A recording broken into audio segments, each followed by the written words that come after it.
Imagina esta situación. Un director de secundaria, ya súper presionado por las quejas de decenas de padres de familia, toma una decisión drástica. Uf, me imagino por dónde vas. Sí, decide expulsar definitivamente a un alumno que lleva meses con conductas disruptivas severas. Y su argumento es que, pues, lo hace para proteger el ambiente de aprendizaje de los otros 300 estudiantes. Claro, suena a una decisión hasta lógica, digamos, bajo el sentido común de la gestión escolar. Exacto, hasta valiente bajo cierta óptica. Pero, y aquí está el gran pero. Bajo el escrutinio estricto de la Ley General de Educación, ese director acaba de cometer una infracción gravísima. Gravísima. Le costaría el puesto en cualquier evaluación oficial, sin dudarlo. Y justo de eso se trata nuestra inmersión de hoy. Tenemos sobre la mesa un análisis profundo de la Ley General de Educación, que es básicamente la columna vertebral de la nueva escuela mexicana. Hola, NEM. Así es. Y para quienes nos escuchan desde el magisterio, especialmente quienes están enfrentando los procesos de promoción horizontal y vertical de USICAM, dominar esto es vital. No es opcional, o sea, es la diferencia entre aprobar o fracasar en el examen.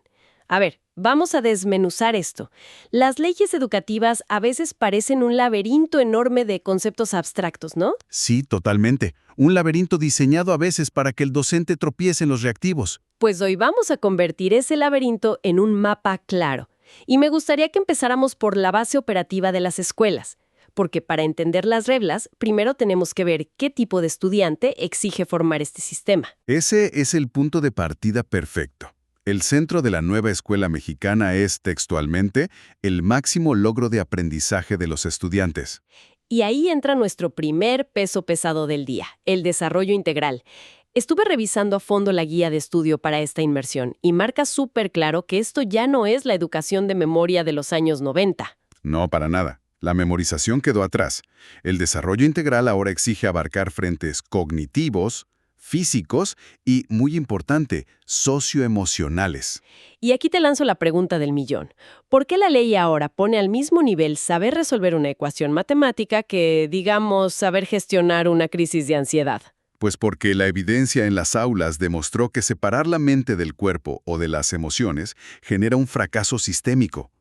Fíjate que lo fascinante aquí es que el desarrollo integral ya es un estándar obligatorio. O sea, ya no es una sugerencia bonita para el consejo técnico. Exacto, no es opcional. Históricamente, el mandato del Estado se cumplía si el alumno pasaba matemáticas y español. Lo socioemocional era, con suerte, un taller extracurricular. Un adorno, básicamente. Así es. Pero al elevar lo biopsicosocial a rango de ley, la cosa cambia. Imagina un caso práctico de USICAM donde un docente decide ignorar un conflicto socioemocional severo en el aula solo para terminar el temario de historia. Claro, el maestro diría, pues tengo que cumplir mi planeación. Pero legalmente está vulnerando el derecho del alumno a ese desarrollo integral. Y esa sería la respuesta incorrecta en el examen. ¡Wow! Es un cambio de paradigma brutal que rompe con toda la educación tradicional. A mí me gusta pensarlo con una analogía. Antes, la escuela trataba al estudiante como si fuera un disco duro. Un disco duro, me gusta eso. A ver, explícalo. Pues sí, el maestro le conectaba un cable, le transfería gigabytes de datos con pura memorización, y si el disco duro retenía la información para el examen final, el sistema era un éxito. Claro, el famoso modelo bancario. Exacto. Pero hoy, con la NEM, la ley concibe al estudiante como un ecosistema complejo. Y si en un ecosistema el agua está súper contaminada, no importa cuánta luz solar le pongas, nada va a crecer. Totalmente de acuerdo. Si un estudiante está quebrado a nivel socioemocional, el aprendizaje cognitivo simplemente no florece, por más que le repitas la lección. Es una analogía muy precisa. Pero, ojo aquí, hay que llevarla a la aplicación legal para quienes nos escuchan. Imagina un reactivo donde un supervisor está observando una clase. Ajá. Y el docente tiene un alumno que está atravesando un duelo familiar reciente. El niño rompe a llorar y altera toda la dinámica del salón. Si el maestro prioriza el control del grupo de forma punitiva, o peor, ignora al alumno para seguir dando su clase, Está reprobado legalmente. así es. La respuesta correcta en una evaluación de promoción siempre será la acción pedagógica que atienda a esa crisis, porque el mandato legal te exige proteger ese ecosistema completo del que hablabas. No puedes sacrificar la parte socioemocional argumentando rigor académico. Me queda clarísimo. Pero ese ecosistema del estudiante tampoco existe en el vacío, ¿verdad? Para nada. Está plantado en una realidad social muy específica, en un barrio, en una colonia, en una comunidad. Y eso nos conecta directo con el segundo pilar que tenemos en los documentos. Si queremos este desarrollo integral, ¿en qué entorno y con qué herramientas se logra? Y ahí es donde entra el famosísimo pensamiento crítico y el trabajo colaborativo. Son los pilares operativos de la NEM. Sí, y las fuentes posicionan a la comunidad no como algo periférico o un extra, sino como el núcleo integrador de los procesos educativos. Ese término núcleo integrador es vital que lo memoricen. La vieja idea de la escuela fortaleza, esa isla amurallada donde los niños entran, aprenden teoría y se aíslan de los problemas de su calle, eso ya está derogado conceptualmente. O sea, si el aprendizaje de hoy no tiene una relevancia social inmediata allá afuera, simplemente no cumple con la ley. Exactamente. El pensamiento crítico bajo este marco no es nada más, ponerlos a leer a filósofos clásicos y ya. Es usar esas herramientas para cuestionar y proponer soluciones a problemas reales. Como la falta de agua en su colonia o la basura en el parque, cuentes. Y la verdad me genera un cortocircuito con lo que aprendimos antes. A ver, ¿por qué? Porque toda la vida nos enseñaron que la excelencia era el cuadro de honor, el alumno de 10 perfectos que se sentaba hasta adelante. Claro, la estrellita en la frente. Pero la nueva ley ata la excelencia directamente al mejoramiento constante y al pensamiento crítico. Entonces te planteo un escenario de examen, súper típico. Venga. Tenemos a un alumno brillante. Memoria fotográfica. Saca 10 en todos los exámenes estandarizados. Pero es un alumno que se niega rotundamente a trabajar en proyectos de equipo. Muestra cero empatía por sus compañeros y jamás cuestiona las dinámicas de su salón. Ok, ya veo por dónde vas. La pregunta es, ¿este alumno de puro 10 es excelente para la nueva escuela mexicana? La respuesta corta y contundente, a la luz de la legislación actual, es un rotundo no. ¿En serio? ¿Cero excelente? Definitivamente no. La excelencia ya no es un estado de perfección estática o acumular calificaciones aprobatorias.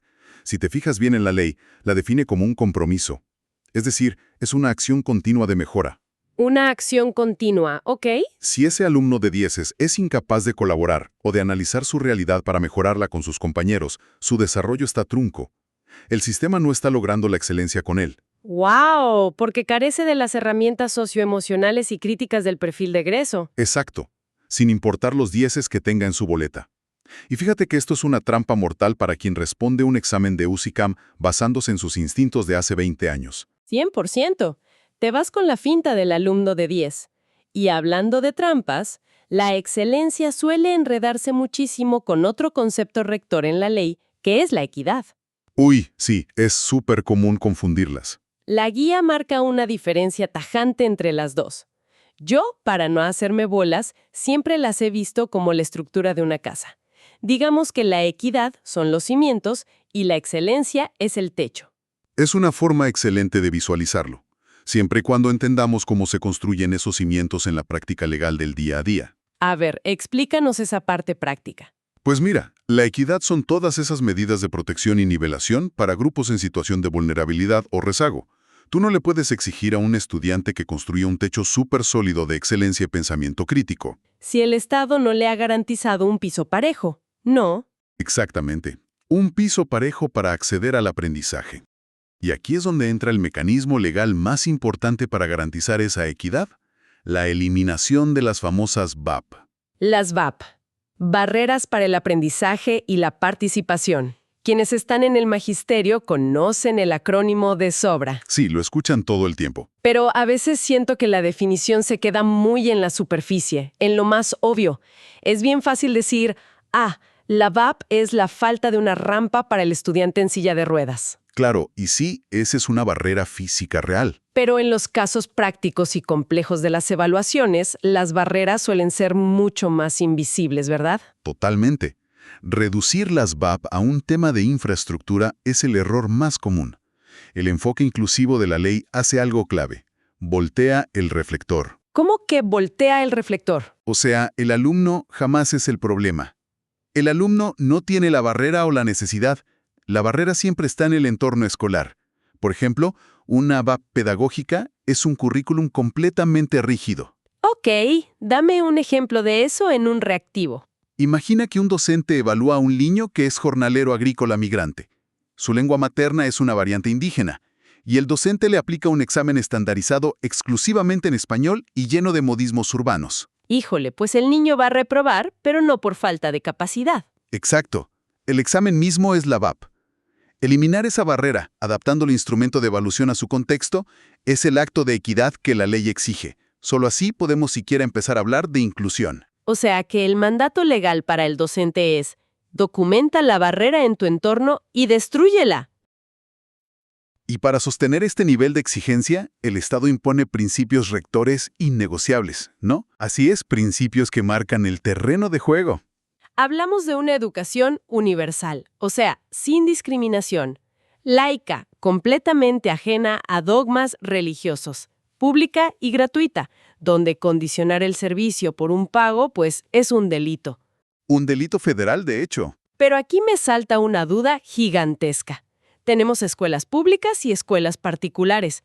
Ambas operan en este gran ecosistema.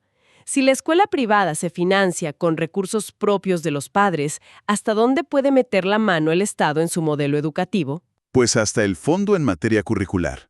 El principio rector aquí es la Rectoría del Estado sobre la Educación Nacional. O sea que no se mandan solas. Para nada, las escuelas particulares no tienen autonomía para inventarse fines educativos paralelos. Están obligadas jurídicamente a cumplir con el mismo currículum, los mismos programas oficiales y el mismo fomento al pensamiento crítico que la escuela pública rural más alejada del país. Órale, ¿entonces no hay un salvoconducto por pagar colegiatura? Ninguno. La diferencia legal radica solamente en su administración interna y en cómo gestionan sus cobros, pero la obligación de formar bajo los principios de la NEM es universal. Queda clarísimo. Ahora, ya tenemos al Estado dictando las reglas, tenemos la equidad como cimiento y la excelencia como meta. Pero, seamos realistas un segundo. A ver. Un director y un docente no pueden transformar a toda una comunidad ellos solos, desde un salón de clases de 40 metros cuadrados. Y esto nos mete a uno de los terrenos más pantanosos y complicados en cualquier escuela. Ya sé de qué vas a hablar, la corresponsabilidad. ¡Exacto! La corresponsabilidad. La ley dicta que la educación es obligatoria, forzando a las familias a mandar a los menores a la escuela. Pero sabemos perfectamente que el papel de los papás no termina al dejarlos ahí en el portón. Ni de chiste. Fíjate que la ley estructura la corresponsabilidad como un peso verdaderamente compartido. A los padres se les garantizan derechos fundamentales, claro. Como inscribirlos, conocer a los maestros. Sí, revisar sus evaluaciones, proponer mejoras en la escuela, pero, y aquí viene lo importante para el examen, esos derechos traen ancladas obligaciones legales muy serias. ¿Qué tipo de obligaciones? Tienen el deber de garantizar la asistencia constante. Tienen que reportar cambios de conducta que afecten ese desarrollo integral del ecosistema que decíamos, y están obligados a acudir a los llamados de la autoridad escolar. O sea, es un esquema de participación activa. La escuela no es un servicio de guardería donde dejas al niño y te olvidas. Exactamente, no es una guardería. Y las fuentes nos arrojan datos muy específicos que, te lo aseguro, son carne de cañón para las preguntas de opción múltiple. Por ejemplo, la ley exige que las familias colaboren con las autoridades escolares al menos una vez al mes. Ese dato es clave, una vez al mes mínimo. Y, por otro lado, menciona a los consejos de participación social, que deben sesionar un mínimo de 3 veces por ciclo escolar, al inicio, en el desarrollo y al cierre. Ajá, así está marcado. Pero aquí hay una confusión súper común en el día a día de las escuelas y necesitamos aclararla. Muchas veces se empalma la función de la Asociación de Padres de Familia, la famosa APF, con la de estos consejos de participación social. Sí, es una confusión que genera incendios en las escuelas. ¿Cuál es la diferencia legal entre ambas? ¿Y por qué le debería importar a un directivo que nos escucha? Le importa muchísimo porque confundir sus atribuciones genera conflictos administrativos súper severos. Mira, la Asociación de Padres de Familia, la APF, tiene una naturaleza enfocada en la representación directa y en gestionar recursos para el mantenimiento o equipamiento. Digamos que es el brazo operativo para las necesidades materiales. Exacto, compran la pintura, arreglan las bancas. En cambio, los consejos de participación social son órganos mucho más robustos y plurales. No solo integran a papás, ¿A quién más se integran? a docentes, directivos, exalumnos y hasta autoridades locales. Y su función es trazar estrategias sobre temas más profundos: seguridad escolar, protección civil, salud, fomento a la lectura. Ya veo. El consejo es más estratégico y comunitario, y la APF es puramente de gestión material. Así de claro. Pero a ver, aquí es donde las cosas se ponen al rojo vivo en la práctica. La guía que revisamos tiene una sección que yo llamaría de banderas rojas. Son límites que la APF no puede cruzar por nada del mundo. Límites inquebrantables. Porque la ley dice, participen. Sí, pero históricamente sabemos que en México quien pone el dinero a veces quiere tomar las decisiones. Lamentablemente sí pasa mucho. Entonces, si una APF dona 30 computadoras nuevas o repara todos los techos, ¿qué le impide a esa mesa directiva exigir que se despida a un maestro que les cae mal o dictar cómo se deben enseñar las matemáticas? Pues se topan con pared. Esa es la línea roja más importante que traza la Ley General de Educación. Las asociaciones de padres de familia tienen estrictamente prohibido intervenir en los aspectos pedagógicos y laborales de la escuela. Prohibido. Totalmente prohibido. La fricción histórica era justo esa que describes, el financiamiento disfrazado de influencia técnica. Por eso, la ley tuvo que crear una especie de cuarentena jurídica. Qué buen término, cuarentena jurídica. Sí, porque el profesional de la educación, el experto en didáctica, es únicamente el docente. Los padres pueden exigir rendición de cuentas sobre el aprendizaje, claro, pero no pueden diseñar la planeación, ni mucho menos sancionar o quitar al personal. Es un alivio legal gigantesco para los directivos tener esto por escrito. Conocer este límite es la clave para resolver esos casos prácticos en el examen donde una comunidad presiona para remover a un profesor. Exacto. El director ahí tiene que ampararse en la ley y proteger el ámbito pedagógico. Y la otra gran bandera roja que vemos cada agosto en los noticieros son las cuotas voluntarias. El documento es súper incisivo en esto. Jamás, bajo ninguna circunstancia, una aportación económica puede condicionar el servicio educativo. Nunca. No puede condicionar la inscripción, ni el acceso a clases, ni la entrega de boletas o certificados. Porque en el momento en que un solo niño es retenido en la puerta porque su mamá no pagó la cuota de la EPF, ¿qué pasa? Pues que el principio de gratuidad y el principio de equidad se fracturan por completo.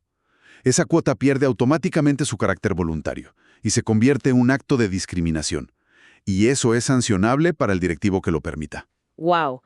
Y bueno, todo este andamiaje de reglas, de límites a los padres, de obligaciones, de equidad y desarrollo integral, pues no flota en el espacio. Todo converge y se subordina a lo que yo llamaría la Carta de Triunfo de la legislación mexicana. Principio de principios. Exactamente, el interés superior de la niñez. Es que ese es el concepto que destraba cualquier dilema complejo en las escuelas. El interés superior de la niñez es el filtro definitivo para todo. A ver, explícanos cómo funciona este filtro en la vida real. Significa que, ante cualquier vacío legal o algún conflicto de normativas internas o choque de derechos, la decisión de la autoridad escolar siempre, invariablemente, debe inclinarse hacia lo que otorgue la mayor protección y beneficio al menor. Invariablemente. Sí. Ningún reglamento interno de la escuela, ninguna costumbre de la comunidad y ningún interés de los adultos puede sobreponerse a este principio. A ver, entonces volvamos al caso con el que abrimos esta inmersión. El director que expulsa al alumno problemático, según él, para proteger a los otros 300. Su reglamento interno seguramente dice, pues a las 3 faltas graves, expulsión. Y los padres de la APF seguro están exigiendo que se vaya. Los maestros, ya agotados, apoyan la decisión del director. Pero la ley entra y dice pausa. Pausa total. Dejar a un menor sin acceso a la educación pública vulnera su desarrollo integral, contraviene su derecho humano básico a aprender. O sea, el interés superior de ese niño problemático obliga a la escuela a hacer ¿qué? Obliga a agotar absolutamente todas las instancias de inclusión. Hacer ajustes razonables, buscar apoyo socioemocional, canalizarlo, todo eso antes de siquiera pensar en negarle el servicio. El reglamento de los adultos simplemente pierde la partida frente a la Constitución. Y ese es justo el nivel de análisis que exige UCICAM. Las respuestas correctas en el examen no son las que suenan más pragmáticas para administrar la escuela rápido. No, son las que garantizan el marco de derechos del estudiante.